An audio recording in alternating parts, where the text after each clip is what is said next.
Hello, I'm Esther Githui-Yuot. It's Thursday, June 16th. This is Africa 54.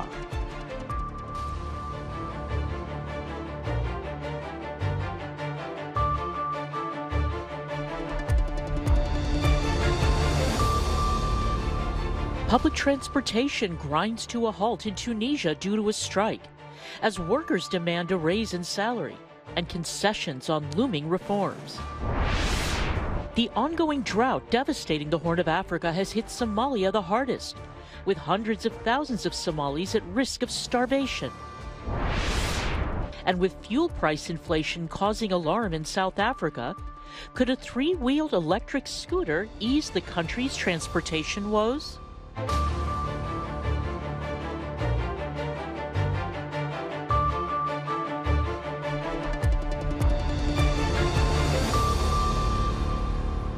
Militant violence is a major problem in the Democratic Republic of Congo, and Kenyan President Uhuru Kenyatta is calling for the immediate deployment of a new regional military force to try to stop rebel attacks in the eastern DRC. The 7 countries of the East African Community, which Congo joined this year, agreed in April to create a joint force. President Kenyatta says the East African Regional Force will be deployed to the Ituri, North Kivu and South Kivu provinces to stabilize the zone and enforce peace in support of the DRC security forces and in close coordination with the United Nations peacekeeping force. Kenyatta's call comes against the backdrop of a major offensive in eastern Congo by the M23 rebel group, which on Monday seized the strategic town of Bunagana on the Ugandan border. Large crowds from Congo have gathered to protest at the Rwandan border in Goma amid rising tensions between the two countries. At Tunisia's Tunis-Carthage International Airport, flights are being cancelled, and across the country, the flow of public transportation is being disrupted due to a strike as workers demand a raise in salary and concessions on looming reforms. Paul Ndiho has more. A nationwide strike by Tunisia's main trade union confederation has brought much of the country to a grinding halt. The powerful Tunisia General Labour Union Confederation has called up to 3 million public sector workers to strike, halting work at nearly 150 state agencies and public companies to demand salary concessions and threatened reforms. The actions appeared to be widely observed in the capital Tunis, where public offices and utilities are closed. Police were in large numbers outside the union headquarters as strikers began gathering for a rally. At the country's main airport, check-in desks were empty. Frustrated passengers gazed at screens showing rows of cancelled flights. The strike comes as Tunisia prepares to enter formal talks with the IMF on a new bailout plan for its debt-ridden economy. Tunisians are also facing a soaring inflation, and the union is demanding a new deal to raise public sector salaries retroactively for the last year. The president fired the government and suspended an elected parliament last year before dissolving the legislature in March and dismissing 57 judges, accusing them of corruption and protecting terrorists. Tunisian lawyers, activists and judges have since protested President Kais Saied's decision to dismiss some of their peers. President Saied assumed executive powers last summer, a move his opponents called a coup, setting aside the 2014 constitution to rule by decree and dismissing the elected parliament. Saied also replaced the Independent Electoral Commission, casting doubt on the credibility of any elections ahead of a referendum on a new constitution scheduled for July 25th. Paul Ndiho, VOA News. A food security crisis stoked by the war in Ukraine is pushing more people to flee their homes in poorer countries, driving record levels of global displacement even higher. The head of the UN Refugee Agency, Filippo Grandi, says 89 million people have been forcibly displaced worldwide as a result of persecution, conflict, abuse, and violence. will this also cause people to move? Now, it's very difficult to tell, but unfortunately, I cannot imagine how, if you have a food crisis on top of everything that I have described, right? War, human rights, climate, you name it. On top of that, you have a food crisis. It will just accelerate the trends that are described in this report and that we have seen accelerating already in the first few months of the year. Grandi says overall the number of displaced has increased every year over the past decade, surpassing more than double the nearly 43 million people displaced in 2012. He also criticized what he called a monopoly of resources given to Ukraine, whereas other programs to help the displaced were underfunded. The ongoing drought devastating the Horn of Africa has hit Somalia the hardest, with an estimated 50% of its 16 million people facing crisis-level food insecurity. Aid groups say hundreds of thousands of Somalis are at risk of starving to death, as reports emerge of children dying of malnutrition.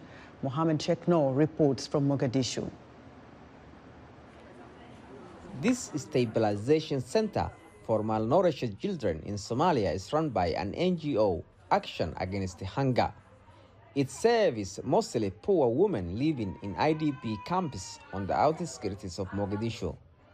Faduma Madey left Gofgadood village, a rural settlement in the southern Somali Bay region, after 3 of her young children died of malnutrition. She now lives in an IDP campus with 3 of her remaining children.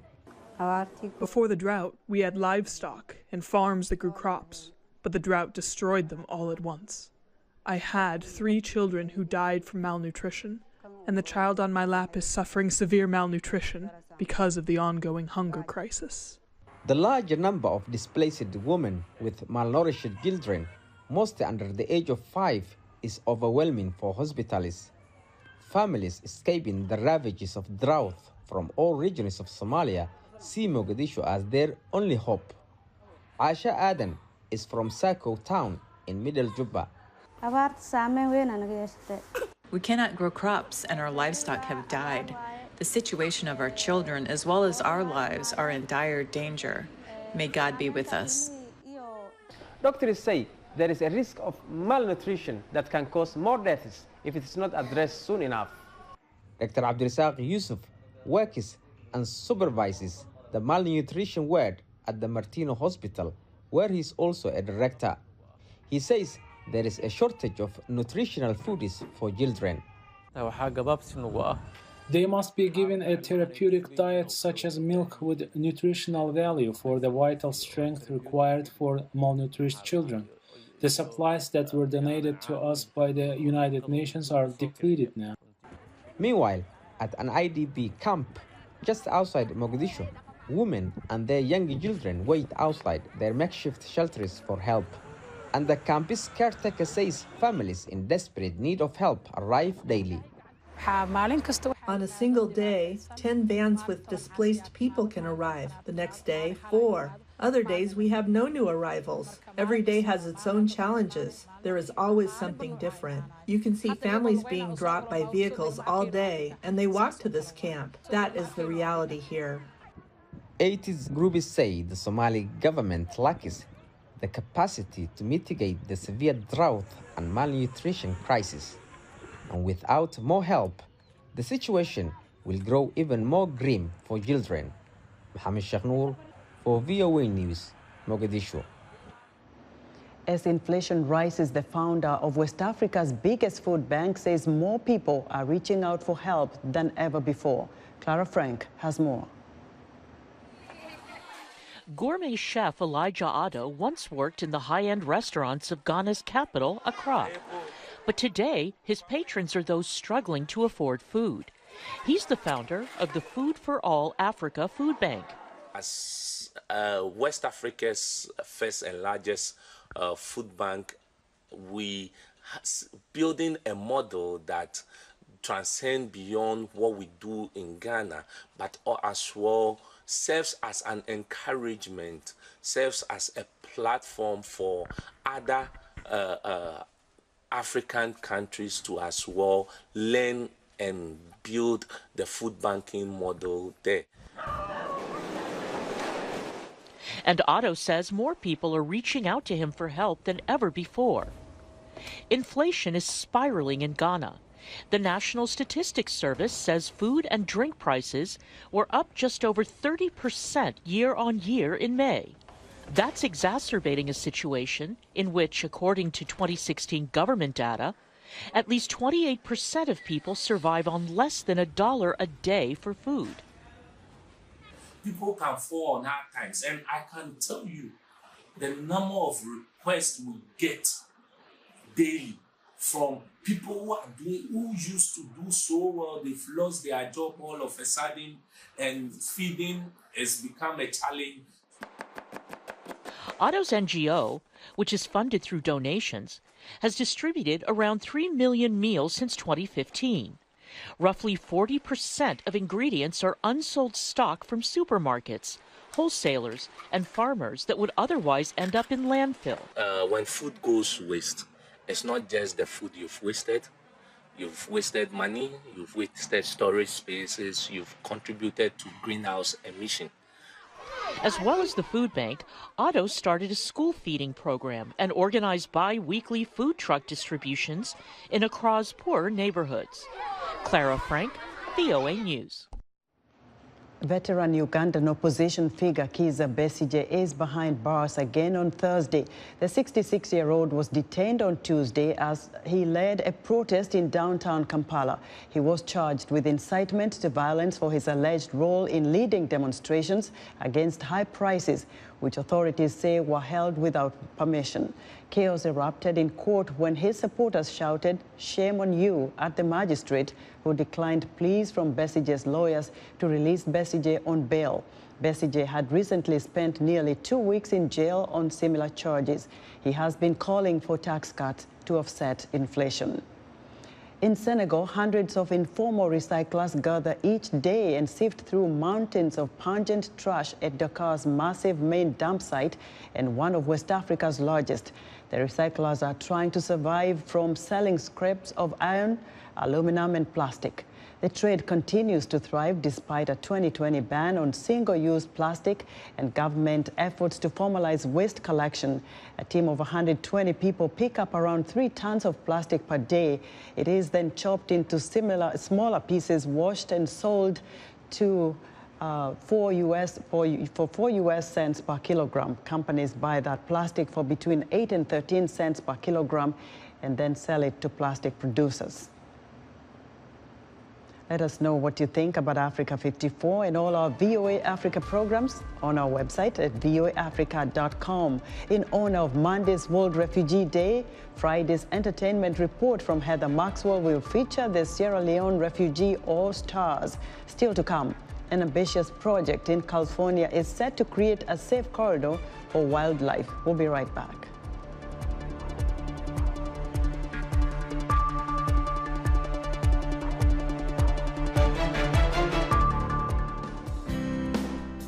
Health, wellness, sport, beauty, medical breakthroughs. Healthy Living cares about your well-being. What are the main health concerns in Africa and around the world? Find out the latest on coronavirus. Connect with our experts and ask them questions. How long does the virus stay? Join me, Linor Moudou, in Washington, every week on Healthy Living, right here on VOA.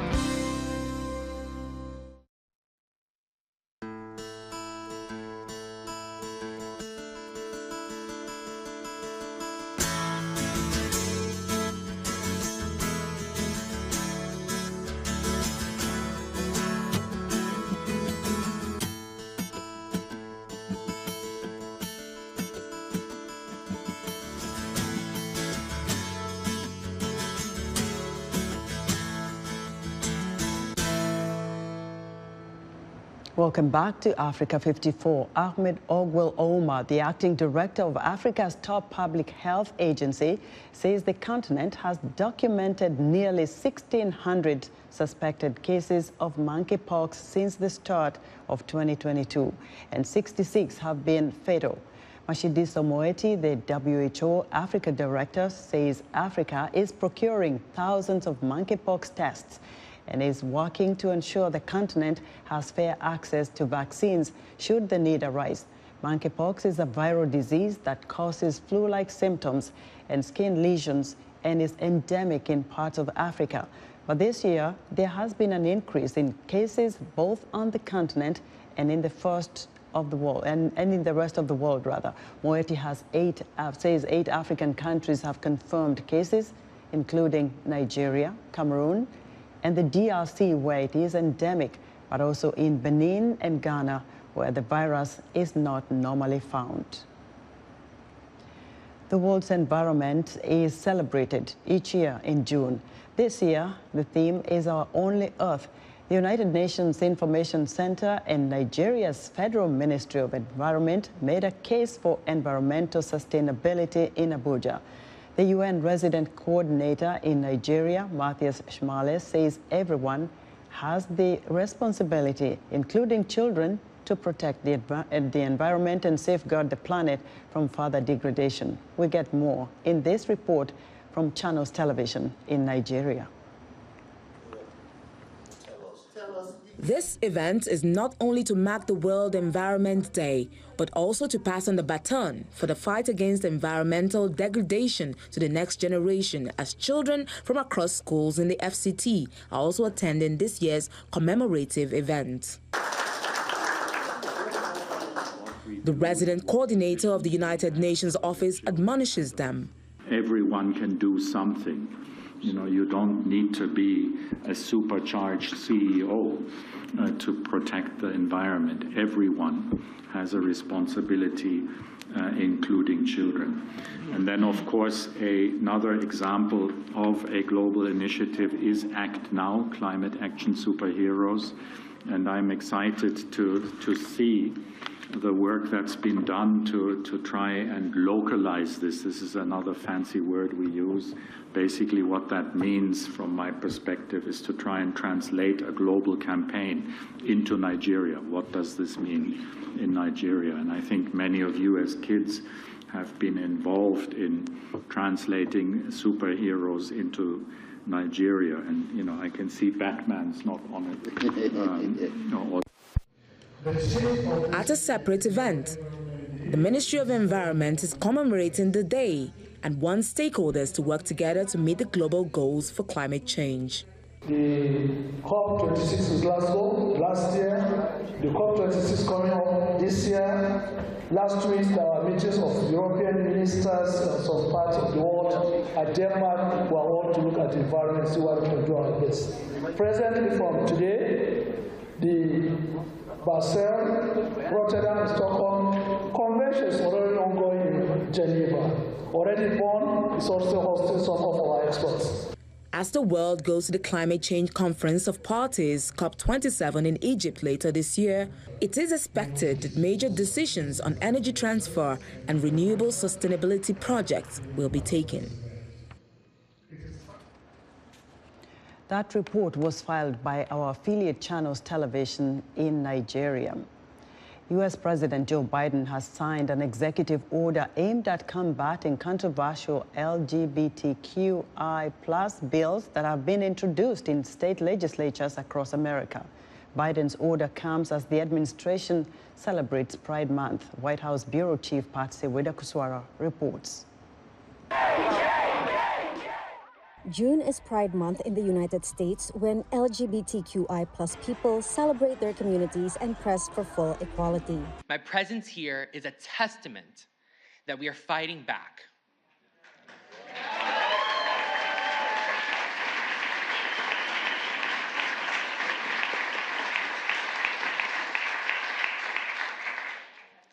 Because our lives are glorious, beautiful, and worthy. We deserve respect and love. And until we have that, we will fight. The White House celebrated Pride on Wednesday. Through executive action, officials say they are taking additional steps to advance equality and addressing discrimination, including preventing so-called conversion therapy that seeks to change the sexual or gender identities of LGBTQI+ youth. This is the first time The federal government is leading a coordinated response against this dangerous, discredited practice. President Joe Biden condemned a recent slew of bills affecting LGBTQI+ rights pushed by Republican state legislators nationwide. In Florida, legislation to go into effect July 1st would prohibit classroom discussion of sexual orientation and gender identity for children in kindergarten through 3rd grade. And Texas Governor Greg Abbott recently directed Family Services to investigate as child abuse parents who provide gender-affirming care for their children. I think the administration sees this, and they're going to do all they can, hopefully, to try to prevent, mitigate, and roll back this attack on LGBT citizens. The LGBTQI+ community also faces growing threats from far-right extremist groups. On Saturday, 31 members of a white supremacist group called the Patriot Front were arrested in Idaho for allegedly planning a riot to disrupt a pride event. Amid these threats, the administration has been keen to underscore a message of inclusivity. Karine Jean-Pierre, the first Black woman and openly gay person, was appointed as White House Press Secretary in May. We work around the globe to protect LGBTQI+ persons from violence and abuse, criminalization, discrimination, and stigma, and empower local LGBTQI+ movements and persons. We do this through bilateral and multilateral channels. She did not say whether Biden would deliver that message when he meets King Salman in Saudi Arabia next month.